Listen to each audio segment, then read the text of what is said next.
3231 3231 positive cases आए। Positivity rate रहा 5.5%।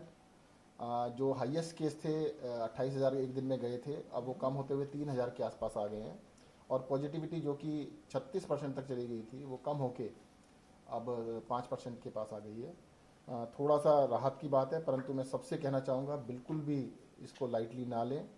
अगर लाइटली लेंगे तो जैसे पहले था कि भाई 2-3 महीने बिल्कुल केस नहीं आए थे, उसके बढ़ रहे थे। और अभी भी देखिएगा 3,000 केस भी हमारे को कम लग रहे हैं क्योंकि 28,000 से नीचे आए हैं। पर जब डेली 200 केस 300 केस आ रहे थे तो तब 1,000 होना भी बहुत ज़्यादा लगा था। 3,000 भी कम नहीं होते, काफ़ी ज़्यादा हैं। तो इनको अभी और अच्छी तरह से कम होना चाहिए और सभी लोगों का मतलब इसको कोरोना का जो भी अप्रोप्रिएट बिहेवियर है सबको करने की आवश्यकता है।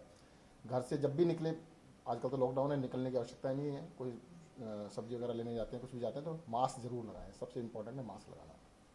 सर, एक और चुनौती आप लोगों के सामने है ब्लैक फंगस की। कितने केसेस हैं दिल्ली में और देखिएगा किस तरह से उससे परसों तक 197 केसेस दिल्ली में एडमिटेड थे सभी अस्पतालों में मिलाकर। और 197 में दिल्ली के पेशेंट भी थे, दिल्ली से बाहर के पेशेंट भी थे। ब्लैक फंगस के बारे में देखो, मैं थोड़ा सा आगाह करना चाहूँगा जनता को। ब्लैक फंगस दो कारणों से हो रहा है। एक तो है कि ब्लड के अंदर शुगर लेवल बढ़ना और दूसरा है स्टीरॉयड्स की वजह से इम्यूनिटी का कम होना। पहली चीज़, स्टीरॉयड डॉक्टर की सलाह से ही लें, बिना डॉक्टर की सलाह के बिल्कुल ना लें। डॉक्टर ने जब बंद कर दिए हैं उसके बाद बिल्कुल ना लें। कई सारे लोग हैं घर जाने के बाद भी कई दिन तक दोबारा लेते रहते हैं। बिल्कुल ना लें, बहुत खतरनाक है। होता क्या है, जब भी आप स्टीरॉयड लेते हैं तो आपकी इम्यूनिटी बिल्कुल खत्म हो जाती है, जीरो हो जाती है। ब्लैक फंगस एनवायरनमेंट में होता है। ये फंगस जो है मिट्टी में, खासतौर से कंस्ट्रक्शन साइट्स के ऊपर, और जो सड़ने वाली चीज़ें होती हैं, घर के अंदर कोई भी चीज़ सड़ रही है तो उसके अंदर फंगस हो सकता है। हेल्दी इंसान को उसका कोई असर नहीं पड़ता है। जिनकी इम्यूनिटी स्टीरॉयड लेने से कम हो गई है उनको होने के चांसेस रहते हैं। तो पहली चीज़, जिन लोगों को स्टीरॉयड दिए गए हैं, स्टीरॉयड बंद होने के लगभग 1 सप्ताह तक पूरी तरह सतर्क रहे, इनके संपर्क में ना आए, घर से बाहर ना निकले, कम से कम लोगों से मिले, ना मिले ज़्यादा लोगों से। और शुगर लेवल, सेकंड चीज़ जो मैं बता रहा हूँ, ब्लड शुगर लेवल को कंट्रोल करना बहुत ज़रूरी है। कोई भी वायरस, कोई भी फंगस, कोई भी बैक्टीरिया जब शरीर के अंदर ब्लड शुगर लेवल बढ़ता है तो एकदम से मल्टीप्लाई करता है बहुत तेज़ी से। तो हमको हर तरीके से दवाई लेकर भी जैसे भी करना है उसको कम करना है। कई सारे लोगों को ये है, डायबिटिक जो है खासतौर से, वो पहले गोली लेते थे, स्टीरॉयड लेने से उनका एकदम से शूटअप कर गया और ज़्यादा शूटअप कर गया। डॉक्टर ने सलाह दी कि भाई आपको इंजेक्शन लगाना पड़ेगा। हॉस्पिटल में तो लगाते हैं, जब घर चले जाते हैं तो वो छोड़ देते हैं, इंजेक्शन नहीं लगाएंगे, वो गोली पे रहते हैं। इतना बड़ा रिस्क ना लें, शुगर कंट्रोल करना ज़्यादा जरूरी है। वो इंजेक्शन छूट जाएगा, 10 दिन में 15 दिन में छूट जाएगा।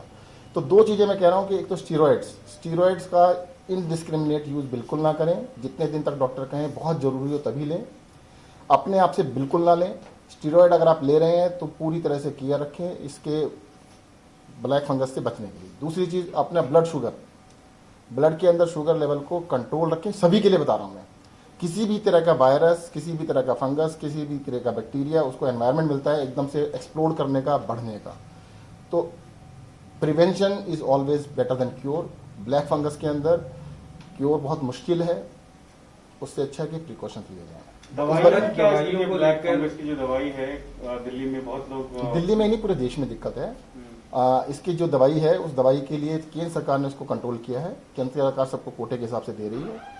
दिल्ली को अभी उन्होंने 2000 के लिए कहा है देने के लिए। जैसी चीज मिलेगी हम अस्पतालों को दे रहे हैं, हॉस्पिटल्स को दे रहे हैं। ये प्राइवेट में, घरों में इसका इलाज नहीं हो सकता है, तो एडमिटेड पेशेंट का ये इलाज होगा, उनको हम दे रहे हैं। सर, एक शिकायत आ रही है कि जो प्राइवेट हॉस्पिटल्स ने के लिए अप्लाई किया हुआ है कमेटी के सामने, जो दिल्ली सरकार ने कमेटी बनाई है, 2-3 दिन जो पेंडिंग्स हैं वो पड़े रहे, जिसके कारण पेशेंट्स को प्रॉब्लम हो रहा है। हॉस्पिटल दवाइयां सही टाइम पे देखिएगा आप, ये तो पता क्या हो रहा है कि आपको 1000 इंजेक्शन दे दिए, एक आदमी को 5-5, 6-6 इंजेक्शन एक दिन में लगते हैं। अब कहते हैं सबको दिए क्यों नहीं? अरे भाई, जितने रिक्वायरमेंट थी 4000 की, आपने दिए 1000, तो पूरा हो ही नहीं सकता। भाई वही ऑक्सीजन वाली बात आ गई कि दिल्ली में जिस टाइम रिक्वायरमेंट थी 600 टन की, आपने दी 300 टन की, डिस्ट्रीब्यूट नहीं किया ठीक से। भैया ऐसा करो ना, एक दिन के लिए मैं आपको एग्जांपल देता हूँ, दिल्ली में जितना पेट्रोल लगता है उसका आधा कर दो, देखो डिस्ट्रीब्यूशन अच्छा करो। डिस्ट्रीब्यूशन अच्छा करना चाहिए, उससे सबका काम चल जाएगा। नहीं चलेगा।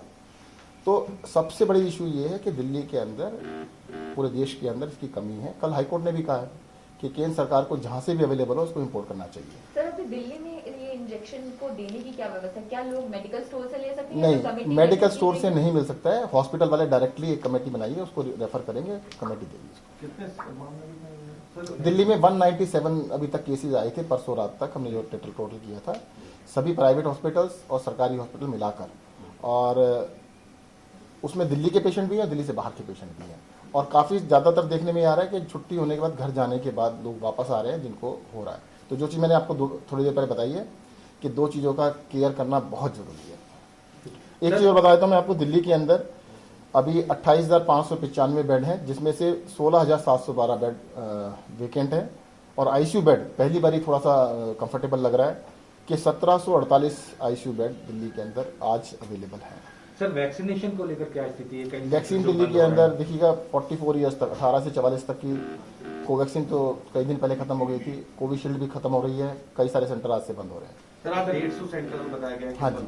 जो बंद हो रहे हैं, सर क्या केंद्र से अभी तक कोई बात हुई है? क्योंकि 65,000 के करीब जो डोजेज हैं क्या वो मात्रा आपके पास बेसिस? बताया जा रहा है ऑफिशियल की बची हुई है।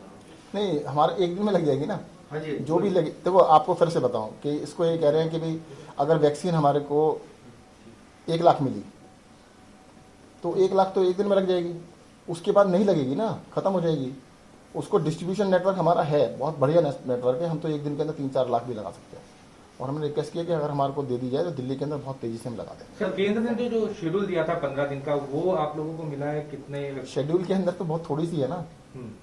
मतलब वो वैक्सीन जितनी देते हैं आप एक महीने के अंदर, उतनी तो 4 से 5 दिन की वैक्सीन है वो। सर जो तीसरी लहर की बात की जा रही है उसमें कहा जा रहा है कि बच्चे ज्यादा प्रभावित हो सकते हैं, और दिल्ली सरकार भी एक स्पेशल टास्क फोर्स बना रही है। सर अभी की बात करें इस लहर में तो बच्चों में कितना ज्यादा संक्रमण देखा गया, और कितने क्या सच में संख्या बढ़ी है पहले? देखिएगा बच्चों के अंदर जो देखने में आया है कि एडमिशन हॉस्पिटल्स में तो नहीं बढ़ा ज़्यादा, संक्रमण ऐसा सुनने में बहुत लोगों के साथ आया, पूरी फैमिली हुई, पर बच्चे बाय गॉड ग्रेस उनको ज़्यादा सीरियस नहीं हुए, काफ़ी कम हुआ एडमिशन। उसका नंबर्स 2-4 दिन में इकट्ठा करके बताते हैं कितने बच्चे एडमिट हुए। देखो एक चीज़ और बता देता हूँ, पिछली बारी जो पीक गई थी उसमें 8600 पेशेंट एक दिन में आए थे मैक्सिमम, इस बारी 28,000 थे, यानी 3 गुना थे। अभी मैं कहीं एक रिपोर्ट पढ़ रहा था कि एक हॉस्पिटल के अंदर पिछली बारी 6 या 7 पेशेंट बच्चे आए थे, इस बारी 18 आए, तो 3 गुना तो टोटल पेशेंट भी थे।